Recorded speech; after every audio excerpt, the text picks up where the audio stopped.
En las lecciones próximo pasadas, hemos estudiado respecto a los sacramentos del Santo Bautismo y lo que llamamos la Santa Cena. Hemos visto que estos son medios de gracia por los cuales el Espíritu Santo impone la fe en nosotros y fortalece toda nuestra vida de fe, por ser los medios que Jesucristo utiliza para llegar con nosotros y para asegurarnos del perdón día tras día. Como hemos visto, estos sacramentos son ritos de la Iglesia cristiana, no de ningún cristiano particularmente. Esto significa que tenemos que tomar en cuenta que el concepto de la Iglesia es algo que tenemos que estudiar y comprender lo mejor posible. El concepto de Iglesia es algo que probablemente hemos tomado por sentado desde la niñez. Casi todos se han criado con una imagen de lo que es la Iglesia en sus mentes. Especialmente si tenemos familiares en América Latina todavía. La Iglesia ha sido parte del escenario en todos los lugares. En las ciudades hay muchas iglesias, a veces muy impresionantes, casi donde quiera que en los distintos rincones de toda ciudad. Las catedrales muchas veces son estructuras que vienen de tiempos de los conquistadores, que aún antes de la independencia de los países mismos.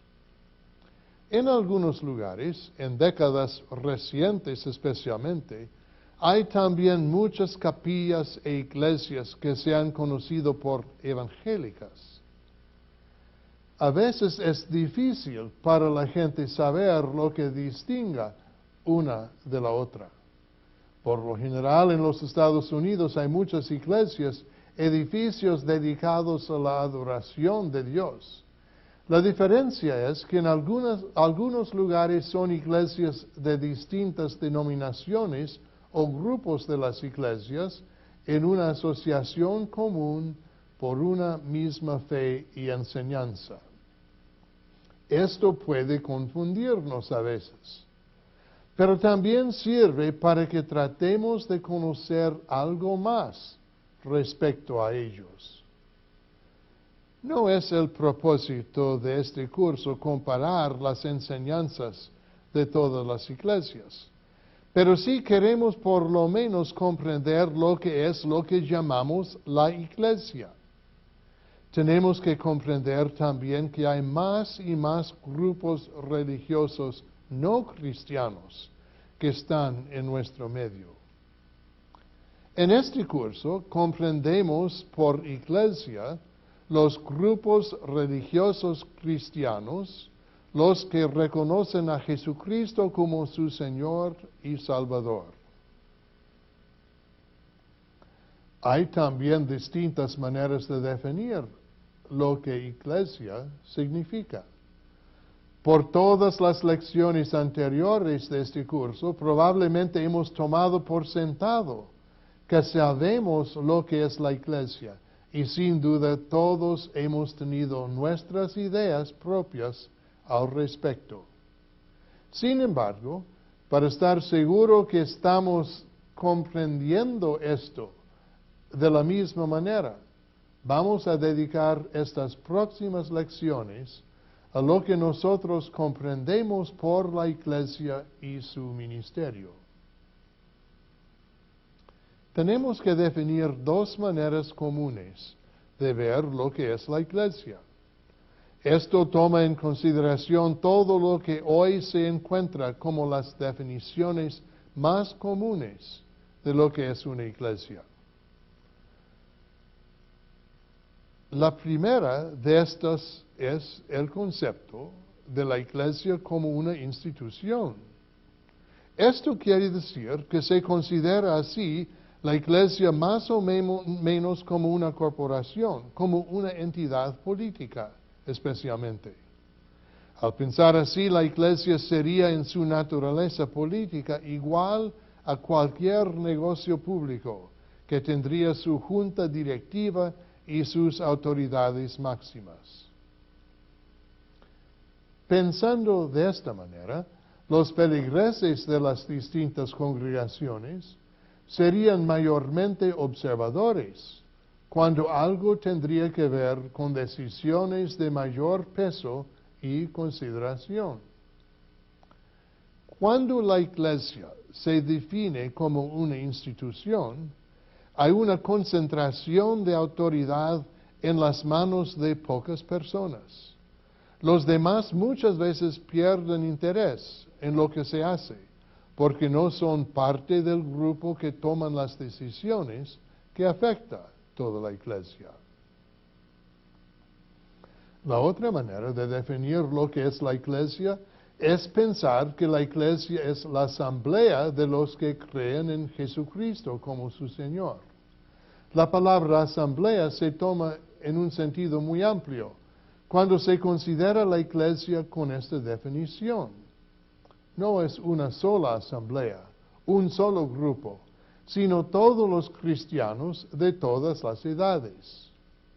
Considerando esto, la importancia de la Iglesia no queda en primer lugar en las autoridades que la dirigen, sino en las personas que forman parte de ella. El Evangelio es predicado a personas y la atención de la predicación en la Iglesia es dirigida a las personas que se congregan para ser nutridas en su fe por medio de la palabra de Dios y los santos sacramentos que hemos estudiado. La Iglesia es siempre personas en este sentido, no corporación ni otro tipo de organización. Se fija la atención mayor en tocar a personas cometidas a una relación con Dios por medio del Espíritu Santo. Con este concepto, la manera de administrar la Iglesia entonces no se ignora, sino que toma segundo lugar en todo lo que se hace. El énfasis mayor está en llevar a cabo la misión de evangelizar al mundo, en lugar de engrandecer una institución.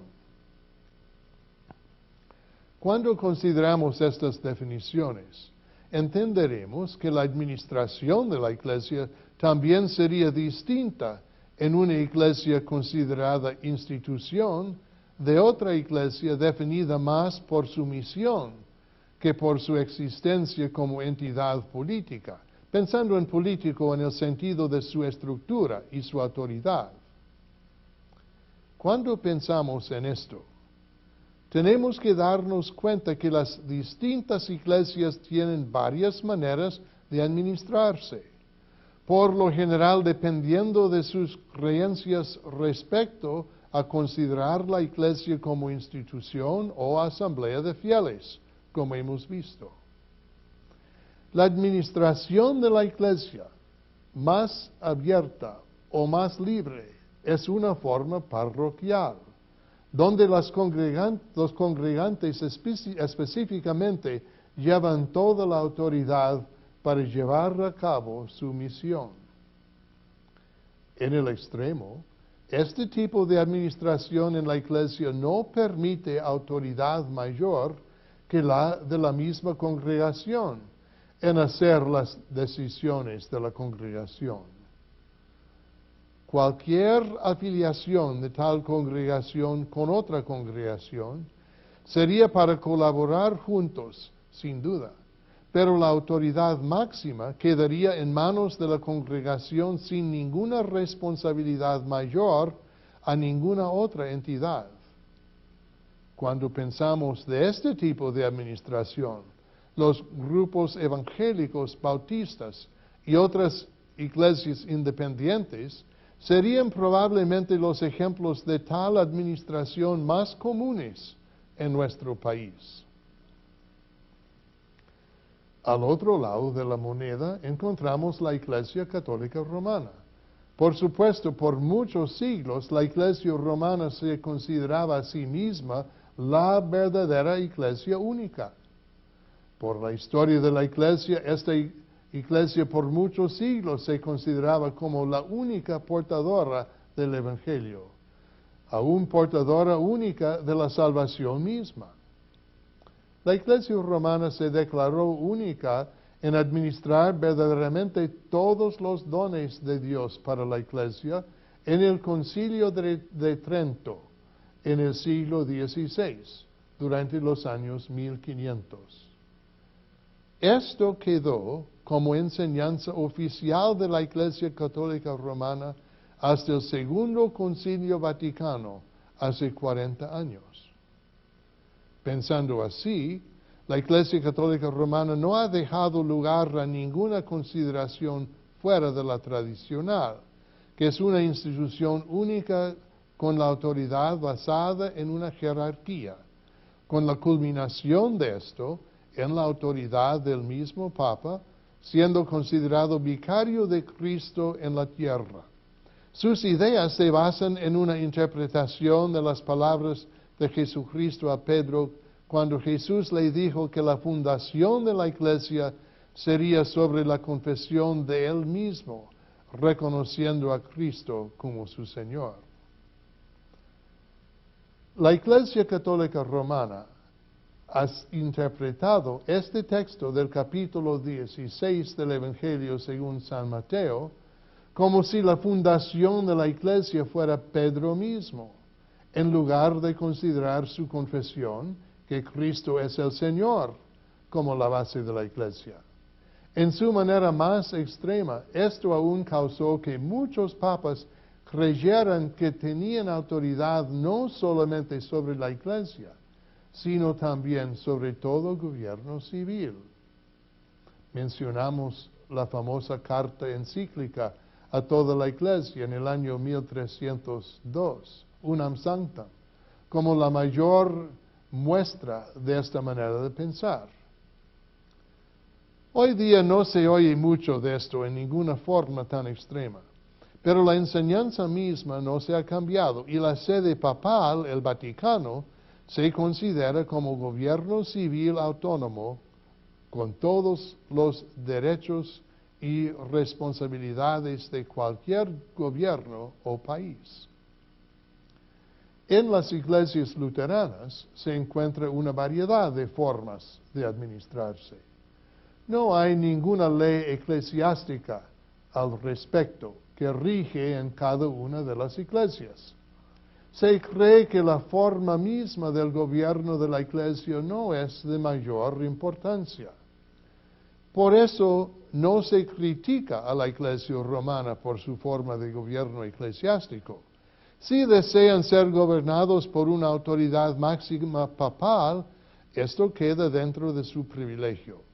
Lo que está en contra de lo que creemos ser la verdad bíblica respecto a la Iglesia es simplemente que los luteranos no creemos que enseñar que el Papa es vicario único de Jesucristo sobre la tierra es enseñanza fiel a las Sagradas Escrituras. Las confesiones luteranas, los documentos que aceptamos sin reserva en las iglesias luteranas como una exposición fiel a lo que la Biblia enseña, hablan al respecto de lo que es la Iglesia y su autoridad, y la manera de ser administrada. Estos documentos, que vienen del tiempo de la Reforma en el siglo XVI, tratan de muchos aspectos de la doctrina cristiana. Del documento o confesión más básica de estos escritos, encontramos lo siguiente. Se enseña también que habrá de existir y permanecer para siempre una iglesia cristiana que es la asamblea de todos los creyentes, entre los cuales se predica genuinamente el Evangelio y se administran los santos sacramentos de acuerdo con el Evangelio. Confesión de Augsburgo, artículo 7. El doctor Edward W. A. Keller, autor del conocido texto teológico Compendio de la Doctrina Cristiana, Dice así respecto al gobierno o administración de la Iglesia. La forma de gobierno en la Iglesia es, por un lado, una monarquía y por otro, una democracia. La Iglesia es una monarquía porque Cristo es la sola cabeza y el gobernante absoluto de la Iglesia, que viene de Efesios 1, 22 y 23 y de Colosenses 1, versículo 18. En materias espirituales, doctrinas de fe y reglas de vida, los cristianos no están sujetos a ninguna otra autoridad sino la de Cristo. Su palabra debe ser aceptada sin preguntas ni reservas. Él nos ha comprado, somos suyos. Por lo tanto, no debemos convertirnos otra vez en esclavos de los hombres, según primera carta a los Corintios, capítulo 7, versículo 23.